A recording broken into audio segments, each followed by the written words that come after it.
Les voy a pedir que abran sus escrituras al Evangelio según San Lucas en el capítulo 11. Vamos a leer 4 versículos nada más de ese capítulo para desarrollar nuestro mensaje de hoy que hemos titulado No nos metas en tentación. Ese título nace precisamente de estos versículos que vamos a leer. San Lucas capítulo 11, del verso 1 hasta el verso 4. Aconteció que estaba Jesús orando en un lugar, y cuando terminó, uno de sus discípulos le dijo: Señor, enséñanos a orar, como también Juan enseñó a sus discípulos. Y les dijo: cuando oréis, decid: Padre nuestro que estás en los cielos, santificado sea tu nombre. Venga tu reino, hágase tu voluntad, como en el cielo, así también en la tierra. El pan nuestro de cada día, dánoslo hoy, y perdónanos nuestros pecados, porque también nosotros perdonamos a todos los que nos deben. Y no nos metas en tentación, mas líbranos del mal. Pueden sentarse. Como bien hemos leído, hermanos, los discípulos le habían solicitado a Jesús una enseñanza acerca de la oración. Le vieron orar y enseguida le plantearon el hecho de que Juan había enseñado a orar a sus discípulos y que por lo tanto también Jesús debía enseñar a sus discípulos el arte de la oración. Yo creo que el interés de los discípulos nacía del reconocer que era a través de la oración el único camino para que todo discípulo del Señor pudiera vencer las debilidades de su carne. Creo que el interés de ellos nacía, hermanos, del reconocer qué tan débiles eran en muchos de los aspectos de su carne humana, de su debilidad humana, y por lo tanto le piden al Señor que les enseñe a orar. Y así nació esta oración modelo que todos conocemos con el nombre del Padre Nuestro. Una oración universalmente conocida y que tiene varias partes o está dividida en varias partes. La primera de ellas es una exaltación de la gloria de Dios. La primera parte de la oración del Padre Nuestro se encarga de exaltar a Dios como el único Dios verdadero, de exaltar su majestad, su grandeza, su eternidad, su gloria, y termina reconociendo la vulnerabilidad del ser humano. Por eso termina con estas palabras que nosotros hemos tomado como base para nuestro título de hoy: y no nos metas en tentación. Esto parece ser, hermanos, que es un clamor de parte del que ora para no caer en la tentación. Pero esto nos plantea a nosotros un problema. El Señor les dice: y no nos metas en tentación, pero nosotros sabemos, porque la misma Escritura lo dice, que Dios no tienta a nadie. Y entonces, ¿por qué Él mismo les está enseñando a orar de esa manera?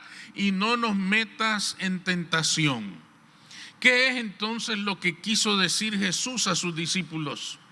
¿Qué es lo que quería enseñarles a sus discípulos al usar esta expresión: y no nos metas en tentación? ¿Qué quería el Señor que entendieran sus discípulos a través de estas palabras? En primer lugar, quería que todos ellos estuvieran conscientes de su debilidad humana. Y Jesús sabía de lo que hablaba, porque Jesús había sido tentado. Jesús fue tentado en el desierto, nosotros lo sabemos. Leemos el capítulo 3 de Mateo, la tentación de Jesús. Y nos damos cuenta, hermanos, porque así lo dice Mateo 4:1, entonces Jesús fue llevado por el Espíritu al desierto para ser tentado por el diablo.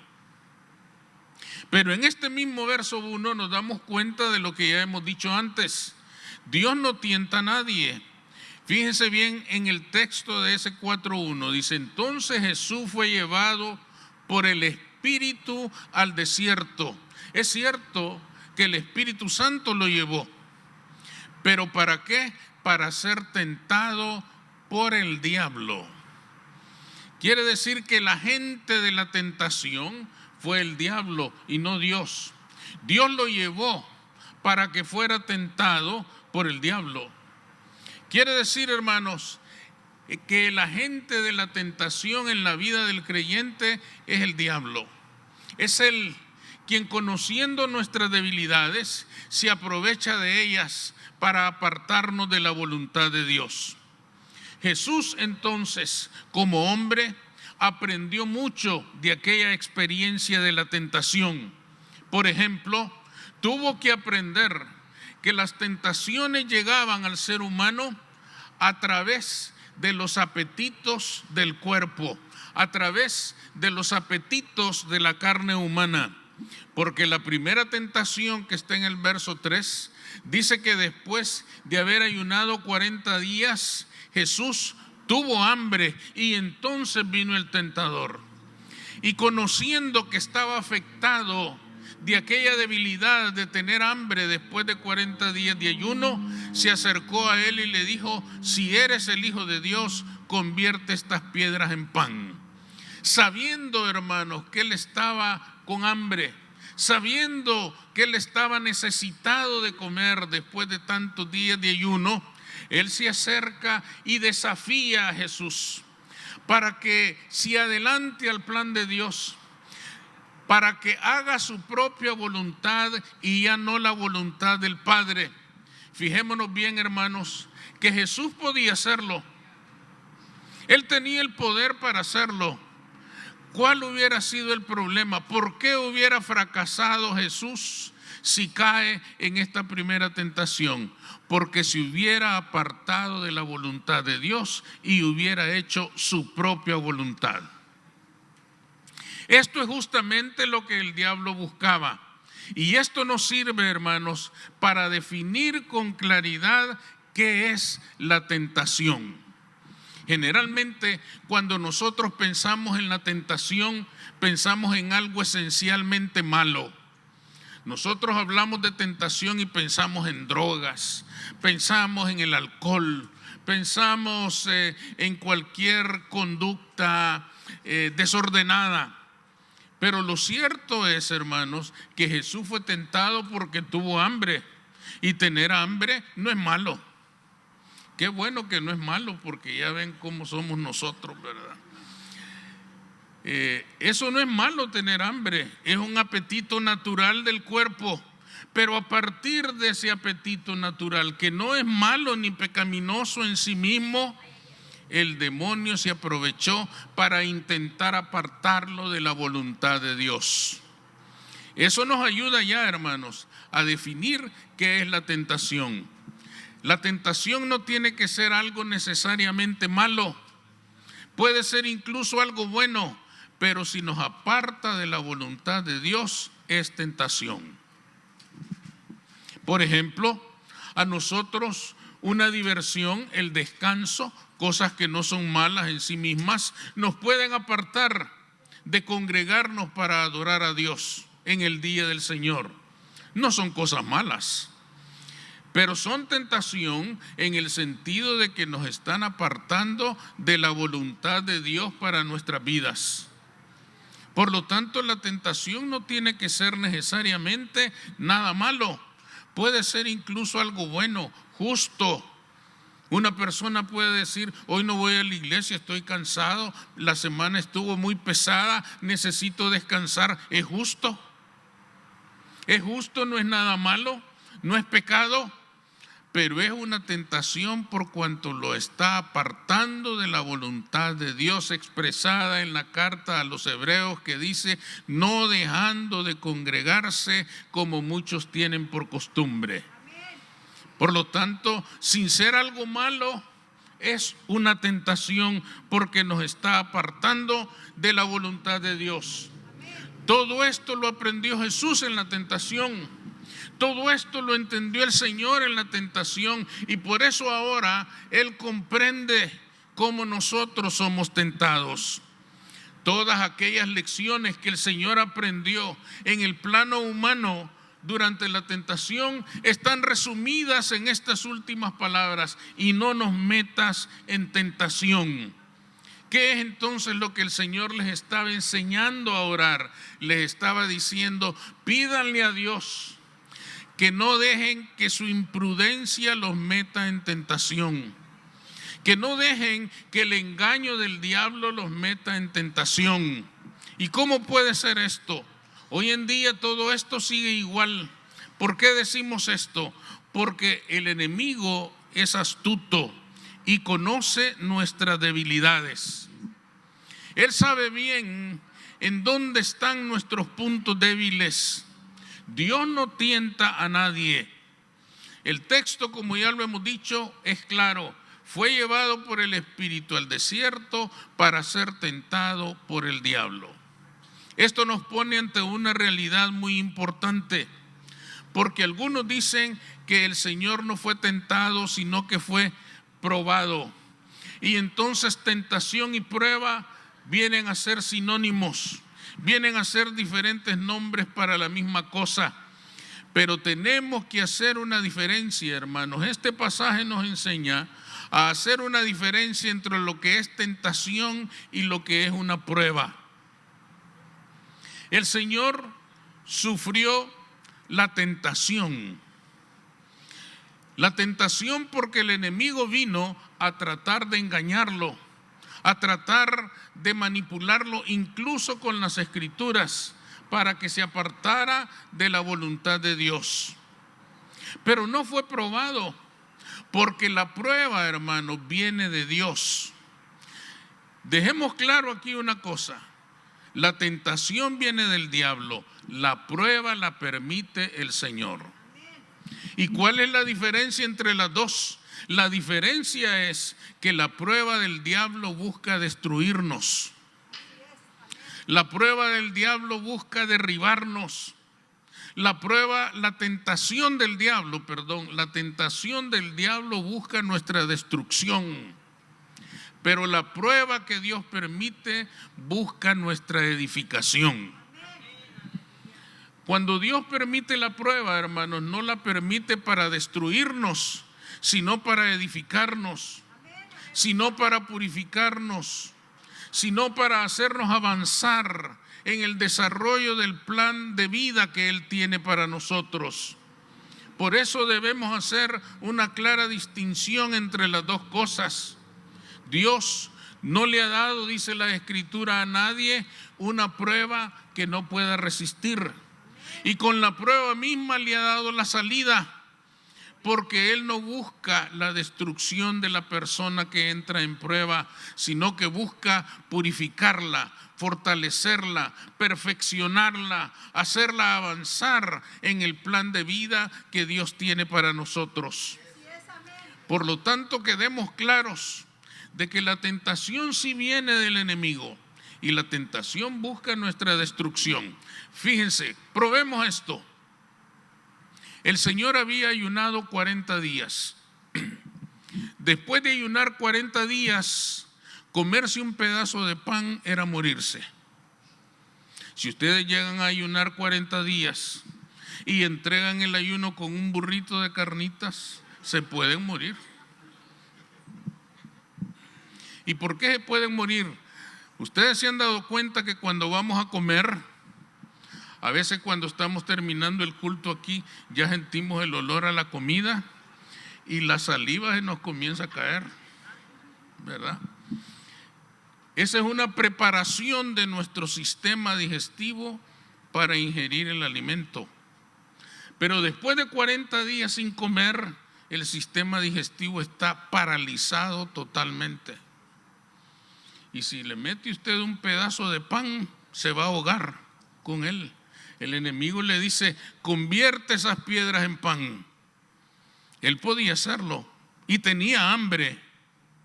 Él tenía el poder y tenía hambre.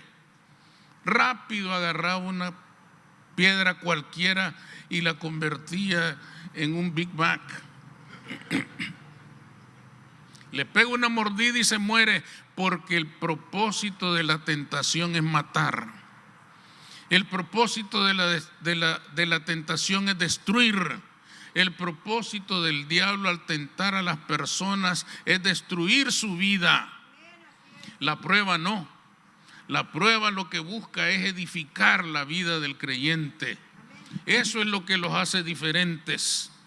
Por lo tanto, tengamos la seguridad de que si alguna vez sufrimos la tentación, no es Dios quien nos está tentando.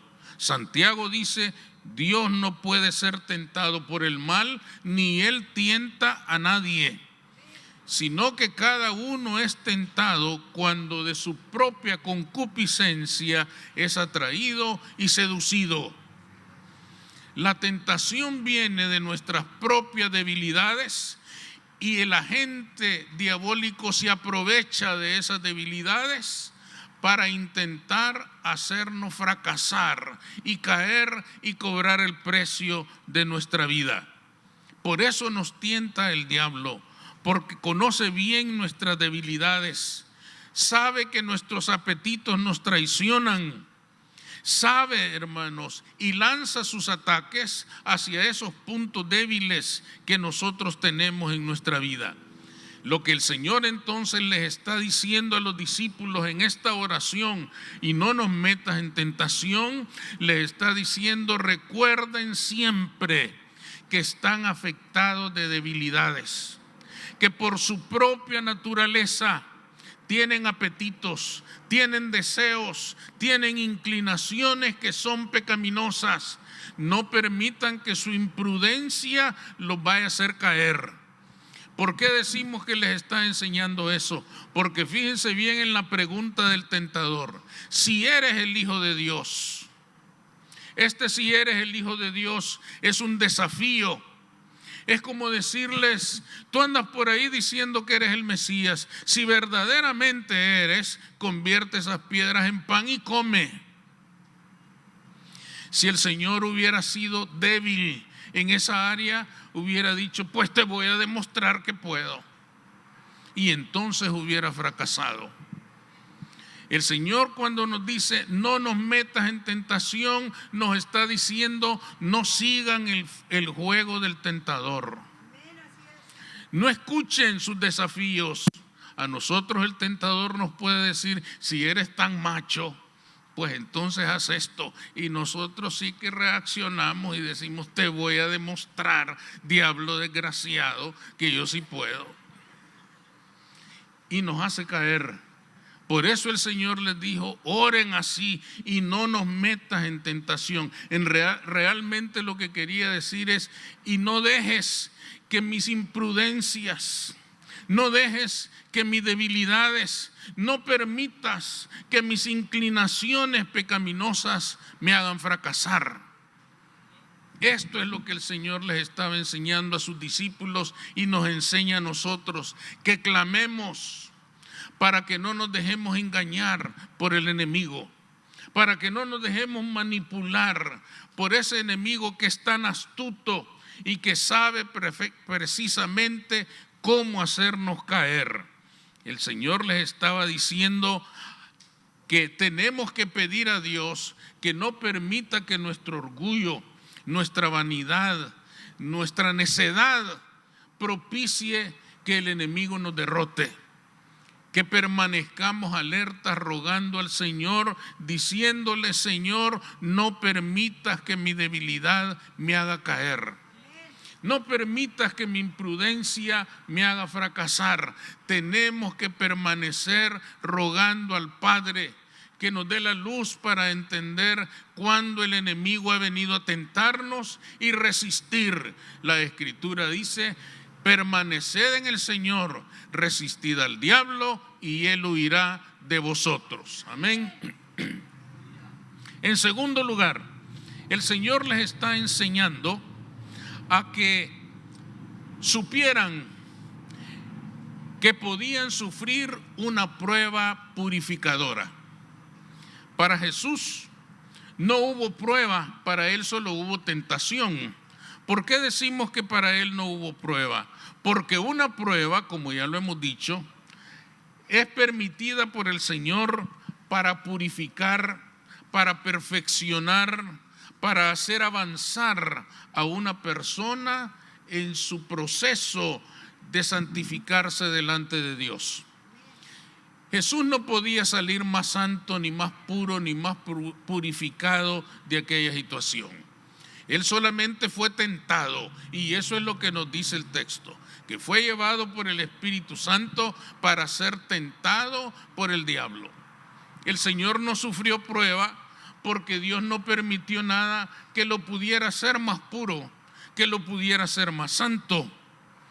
Pero para el ser humano, la prueba es el gran recurso para su purificación, y por eso Dios lo permite. El mejor ejemplo, hermanos, el más conocido quizás que tenemos nosotros de la prueba permitida por Dios y su efecto purificador, es el caso de Simón Pedro. El Señor le anticipó. El Señor le dijo en Lucas 22, Simón, el diablo te ha pedido para zarandearte. Es decir, le anticipó que iba a pasar una prueba. Y si el diablo lo iba a zarandear, es porque el Señor lo iba a permitir. Y Él le dice que lo va a permitir. Y le dice, pero yo he orado para que tu fe no falte.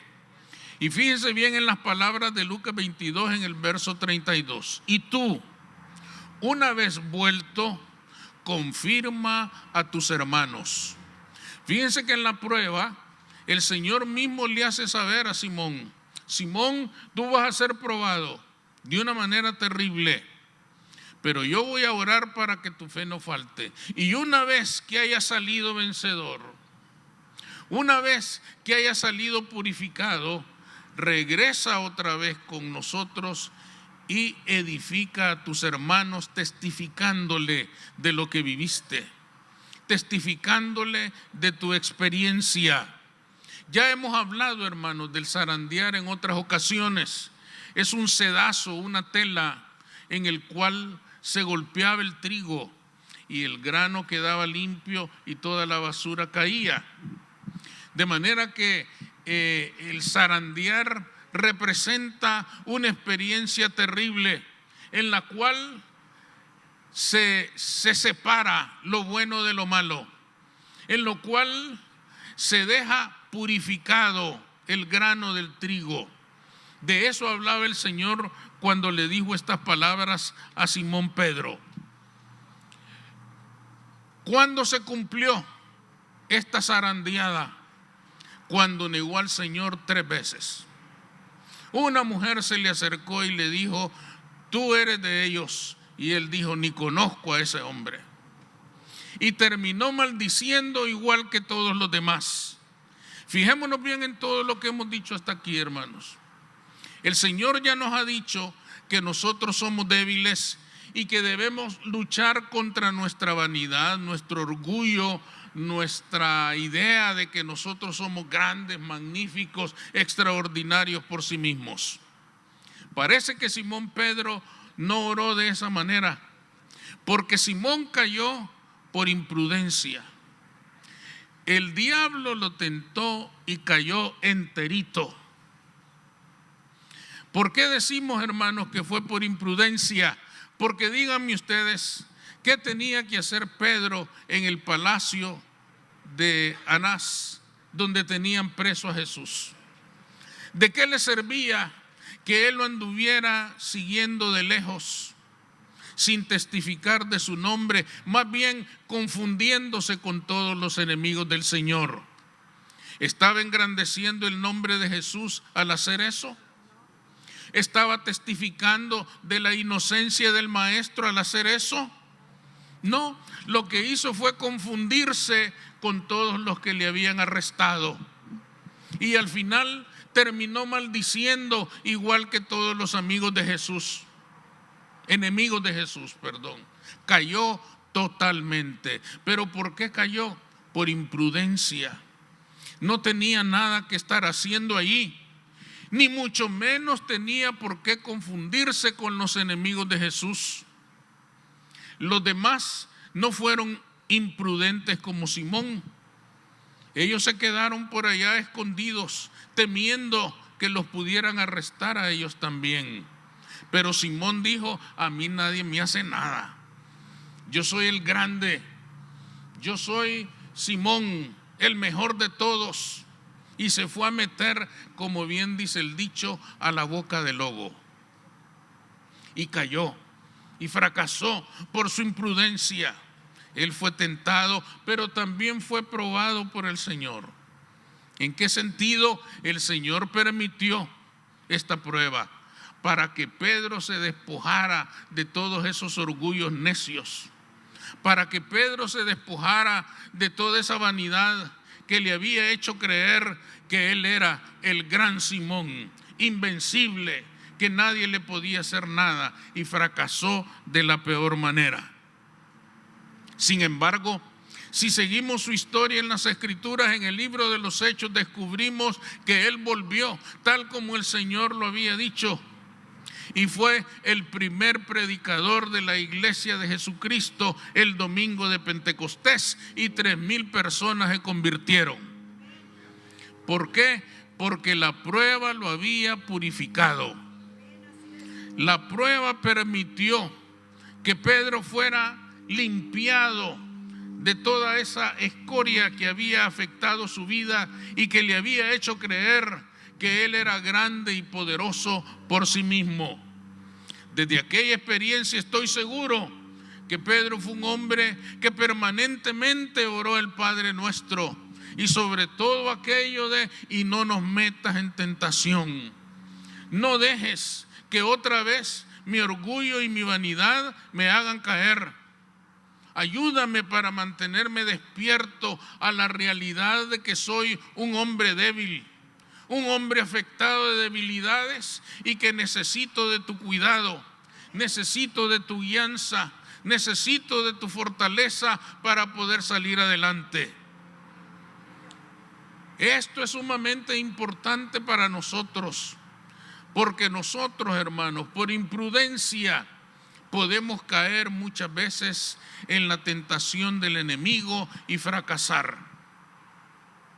Por lo tanto, nuestra oración en el Padre Nuestro debe hacer énfasis hoy en día: no nos metas en tentación, no permitas que mis errores, mi falta de entendimiento de las cosas, mi orgullo, mi vanidad, mi actitud de sentirme superior me lleven al fracaso.